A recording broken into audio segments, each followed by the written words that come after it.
আমাদের সমাজটা না এখনো মনে করেন এতটা খারাপ হয় নাই বা এতটা উন্নতি হয় নাই, যেটাকে যে যেভাবে মনে করে বা যে যেভাবে বলে যে একটা 16 বছরের মেয়ে চাইলেই তার প্রেমিককে বাসায় নিয়ে আসতে পারে সময় কাটানোর জন্য। পুরোটা ঘটনা জানতে হইলে দেখতে হবে এবং সাথে থাকতে হবে। আসসালামু আলাইকুম, আশা করি সবাই ভালো আছেন, সুস্থ আছেন। আজকে একটা নতুন ভিডিও নিয়ে হাজির হয়ে গেলাম। যারা যারা দেখবেন সবাইকে বলি প্লিজ চ্যানেলটাকে সাবস্ক্রাইব করবেন, লাইক দিবেন, সুন্দর একটা কমেন্ট করবেন এবং একটা করে শেয়ার দিবেন। আমাদের সমাজটা এতটা স্মার্ট হয় নাই যে যে একটা 16 বছরের মেয়ে একটা ছেলে নিয়ে আসতে পারবে বাসায়। কেন এটা আমাদের সমাজে চলে না। আমাদের সমাজে একটা মেয়ে চাইলে একটা ছেলে নিয়ে যে কোনো জায়গায় ঘুরতে ঘুরতে যায় না বা ঘুরতে যাইতে পারে না। এটা আমাদের দেশের কালচারও না, আমাদের সমাজও চলে না। ভাই বাংলাদেশের, ভাই লন্ডনে থাকে, উনি ওনার ফ্যামিলি, ওনার ওয়াইফ, ওনারা থাকে লন্ডনে অনেক বছর যাবত। অনেক সুন্দর একটা সংসার। ভাইয়ের একটা ছেলে একটা মেয়ে, ওই দেশে হয়েছে, ওই দেশে ওরা লেখাপড়া করে, ওই দেশেই ওরা বড় হয়েছে। ভাইয়ের মেয়েটার বয়স 16 হইল। হওয়ার পরে এরকম ছেলে মেয়ের ওই দেশের আইনে নাকি বলে ছেলে মেয়েদের বয়স নাকি 16 এরকম হইলে মা বাবা কিছু বলতে পারবে না, মেয়ে যা তার সাথে যাইতে পারবে, যা যে কাউকে বাসা নিয়ে আসতে পারবে, যে কারোর সাথে যাইতে পারবে এবং যে কাউকে চাইলে বাসা নিয়ে আসতে পারবে। তো মনে করেন মেয়ে দেখে যে একটা ছেলে বাসায় নিয়ে আসে, আইনা রুমে নিয়ে যায়, থাকে, মা তেমন কিছু একটা বলে না। বাবা একদিন হঠাৎ করে দেখতে পাইয়া বাবা অনেক রাগ করে, অনেক চিল্লাপাল্লা করে, অনেক বোঝাইবার চেষ্টা করে মেয়েরে। তো মনে করছে যে বাবা যে মেয়ে মনে হয় এই জিনিসটা মানে ঠিক হয়ে যাবে বা ঠিক হয়ে গেছে এরকম টাইপের। কিন্তু এই মেয়ে এটা আর হয় না, মেয়ে বাসায় পরে আর বাসায় আসে নাই, হয়তো বাহিরে কোথাও যাইতো, এরকম করতো। তো হঠাৎ করে অনেক দিন পরে দেখলো যে আবার ওই ছেলেটা নিয়ে আসলো বাসায়, আইনা রুম বাবার সামনে দেয়া, ছেলে ঢুকলো বাসায়, ঢোকার পরে বাবার সামনে দেয়া ওই ছেলের হাত ধরে একদম বেডরুমে নিয়ে গেল মেয়ে। বাবার আবার এটা সাংঘাতিক মানে খারাপ লাগছে বাবার, যে একটা আনমেরিড মেয়ে, একটা 16 বছরের মেয়ে একটা ছেলে নিয়ে আমার সামনে দিয়ে আমার মেয়ে বেডরুমে চলে যেতেছে। এটা করলাম আমাদের দেশের কালচার না, আমাদের দেশের কোনো ফ্যামিলি তার ছেলে মেয়েদেরকে শিক্ষা দেয় না, ওই দেশের কালচারটা এরকম। তো ওনার সাংঘাতিক পরিমাণ খারাপ লাগলো, লাগার পরে করলো কি মেয়ের ডাক্তার নিয়ে দুইটা মেয়ের না, পরে ওই রুমে ছিল, মেয়েরা ডাকছে, মেয়ে আর আসে নাই, রুম থেকে বের হয় নাই। পরে অনেকক্ষণ, অনেক মানে 2-3 ঘন্টা পরে বেরোইলো, বেরিয়ে ছেলে চলে গেল, মেয়ে বেরোইলো। পরে বাবা ডাক্তার নিয়ে মেয়েরে দুইটা থাপ্পড় দিল রাগ কইরা। দেওয়ার পর মেয়ে করলো কি পুলিশ কল করলো, ওইরা পুলিশ আসলো বাসায়। আইসা মেয়ে বা মা ছিল না ওই দিন বাসায়, মা ছিল বাহিরে কাজে, মেয়ের বাবারও ধরে নিয়ে গেল, মা যেখানে কাজ করে ওইখান থেকে মারও ধরে নিয়ে গেল। ধরে নিয়ে গেল, যাওয়ার পরে উনি করলো কি জেলে চলে গেল। যাওয়ার পরে ওইখানে ছিল, থাকার পর অনেক দিন পরে উনি এখান থেকে জামিনে ছাড়া পায়।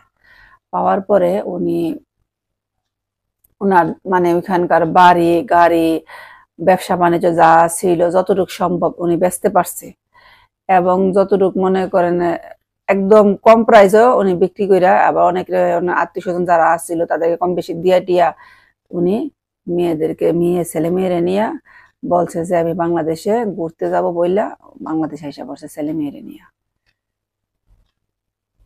ভাই জানে, কিন্তু আমাদের মা বাবাদের উচিত ছেলে মেয়েদেরকে ছোটবেলা থেকেই শিখানোর জন্য যে বাবা এই কাজটা করলে আমাদের মানে এক একজনের ধর্মের এক এক রকম শিক্ষা দেয়। আমি মনে করি এক একজনে এক এক রকম শিক্ষা দেয়, এটা শেখানো উচিত ছোটবেলা থেকে বাচ্চাদেরকে, যে এভাবে একটা ছেলেকে নিয়ে রুমে যাওয়া উচিত না, বা এভাবে ছেলেদের হাত নিয়ে ঘোরা উচিত না। অনেক কিছু আমরা শিখাই বাংলাদেশের আইনে, বাংলাদেশের সিস্টেমে আমরা অনেক কিছু আমাদের বাচ্চাদেরকে শিখাই, কিন্তু বাইরের দেশে না এগুলা শিখায় না বাংলাদেশ বাচ্চাদেরকে। বাইরে 16 বছর হইলেই শিখায় যে তুমি স্বাধীনতা, তুমি তোমার মতো করে তোমার জীবন যাপন করতে পারবা। তুমি তোমার মতো করে জীবন যাপন কাটাতে পারবা। আর আমরা কিন্তু এটা কখনো মা বাবা মাইনা নিতে পারি না। কেন পারি না জানেন? আমরা এই শিক্ষা পাই নাই কোনোদিন। আমরাও যখন ছেলে মেয়ে ছিলাম, আমরাও কোনোদিন এই কাজ করি নাই, যেটার কারণে আমার বাবা মা 10 জনের সামনে অসম্মানিত হবে। কিন্তু ওই বাইরের দেশের ছেলে মেয়েরা এই জিনিসটা বোঝে না যে এটার কারণে আমার বাবা মা মানুষের কাছে 10 জনের কাছে অসম্মানিত হইতে পারে, বা আমার বাবা মা ছোট হইতে পারে, বা আমার বাবা মার খারাপ লাগতে পারে। এটা চিন্তা করে না কখনো ছেলে মেয়ের। এই কারণে আমাদের বাবা মাদের উচিত ছোটবেলা থেকেই যার যার ধর্মের যেসব নিয়ম কারণ আছে, যেসব সিস্টেম আছে, সবকিছু বাচ্চাদেরকে ছোটবেলা থেকে শেখানোর। যে মা এটা করবে না, এটা করলে আমাদের হয়তো আল্লাহ থাকলে আল্লাহ এটা খুশি মানে নারাজ হবে। যার যার যেটা শিখানো উচিত। এটা করলে পাপ হবে, এটা করলে গুনাহ হবে, এটা ছোটবেলা থেকে আস্তে আস্তে শিখাই তুললে না, তখন আর এই সমস্যাটা সৃষ্টি হবে না। উনি বয়স্ক মানুষ, উনি আমাকে ফোন দিয়েছে, ফোন দিয়া উনি মেসেঞ্জারে নক দিয়েছে, আমার ফেসবুক মেসেঞ্জারে নক দেয়া বলছে কি, তুমি আমার মেয়ের বয়সী হবা, তোমার সাথে আমার একটা কথা ছিল, যদি একটু নাম্বারটা দিতে আমি একটু বলতাম। তো আমি আবার প্রথমে জিজ্ঞাসা করছি কি বলবেন, এখানে একটু বলেন, আমি আগে শুনি, তারপর আপনাকে ফেসবুকের নাম্বার মানে আমার ফোন নাম্বারটা দিব। যে আমার জীবনে তুমি দেখলাম যে বিভিন্ন ঘটনা নিয়ে প্রবাসীদের বিভিন্ন কষ্ট নিয়ে আলোচনা করো। আমার জীবনের একটা কষ্ট যে আমি আমার ছেলে মেয়েদেরকে মানুষ করতে পারিনি। আমার ছেলেরা দেখি যে এইভাবে একটা মেয়ে নিয়ে এসে পড়ে বাসায়, আমার মেয়েরও দেখি যে একটা ছেলে নিয়ে এসে পড়ে বাসায়।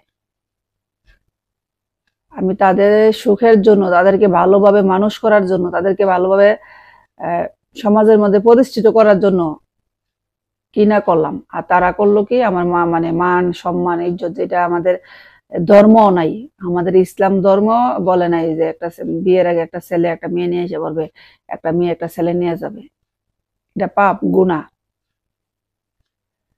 আমার ছেলে মেয়েরা এই কাজটা করছে, তুমি যদি একটুখানি বলতা, হয়তো তোমার মাধ্যমে আরো 10 জন 20 জন 50 জন 100 জন কেউ না কেউ শিখবে, কেউ না কেউ জানবে, কেউ না কেউ বুঝতে পারবে যে এটা আমাদের কোনটা করা উচিত। এই কারণে আমি চিন্তা করলাম যে উনি এত রিকোয়েস্ট করে বললো, ওনার কথাটা ভিডিও একটা ভিডিও বানায় আপলোড করা উচিত আমার। এই জন্য ওনারটা আপলোড করলাম। আশা করি উনিও দেখবে এবং আপনারাও দেখবেন এবং জানাবেন কার কি মতামত, ইনশাল্লাহ একটু জানাবেন। উনি দেখবে, আপনাদেরকে কি কমেন্ট করেন না করেন এটা উনি দেখবে। সবার মতামতটা জানাইয়েন। আমাদের প্রত্যেকটা বাবা মারই দায়িত্ব তার সন্তানকে ছোটবেলা থেকে শিক্ষা দেওয়া যে কোনটা করলে তোমার জন্য পাপ হবে, কোনটা করলে পাপ হবে না, এবং কোনটা করলে তোমার জীবনে তোমার সামনের দিকে তোমারও সুনাম হবে, তোমার বাবা মারও সুনাম হবে তোমার কারণে। আমার দায়িত্বের মধ্যে পড়ে আমি মনে করি। আশা করি সবাই ভালো থাকবেন, সুস্থ থাকবেন। আসি, হ্যাঁ, ভালো থাকেন। আসসালামু আলাইকুম।